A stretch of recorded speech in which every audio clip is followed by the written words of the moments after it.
Chief Minister gi Thousil thougai da Yaningdaba Leirabasu political angle da ngangna-shaknabada Akaiba amatta Leite. Adubu meeyoi kharana lannai gi punsi da attamnana thakshi khashi yaodana cheiba-ngangba amadi Heingang AC konshillaktuna AC asigi meeyam pullap ikaiba pibagi mawongda wapham kaya phongdoknariba ase yamna laibak macha tadaba amani. Matungda asigumba wapham sing media da phongdokpirakano Yaningdaba shemdok-hanningba Leirabasu wari sanasi haina Heingang Kendra Joint Committee gi co-convener Naoroibam Borun Meitei na phongdorle. Heingang Lampak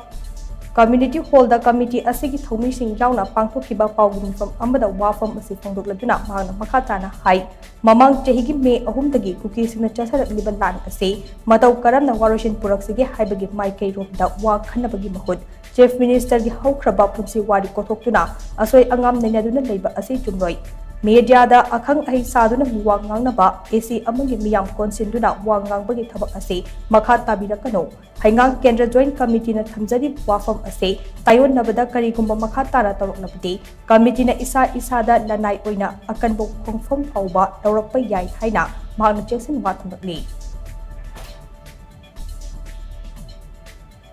Hujik mayam na kupna thiru do wani hujiki lanji da bu pen ba kana leidoino pen da buduna hujik khutta yot paidana de license gan paidana khun ngaktana chatliba kholi myam je Heingang Kendra dagi khangninga ga je dum lakbiyo club amada akhoi gi joint committee da lakbiyo akhoi name akhoi maming matha ka ke loi chap chana pijage ba ko kana yauri kana lanpham da khong tari kana kai dori ge na adugu mada naina ji moina khangninba haibina ningba hainingba leiraga ju mayam punna changaga sir honorable sir da akhoi changaga dum haimina ji akhoi thong chauna hangi aduna tabada magi personal oiba matter da past history khara soirubagi damata moina mayam ki public platform da naina bado adu kendra moina magi praja moina khoi yam nuai jate kendra ma panbiranu aduga sigum baje nai biranu kaigum matung da magi personal life na trangana kendra panbibra thola gadi any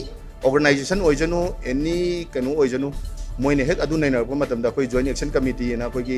Heingang Kendra gi linkali jina tawrokpa pirakpa chaitheng da moi masa gi dai to oijaga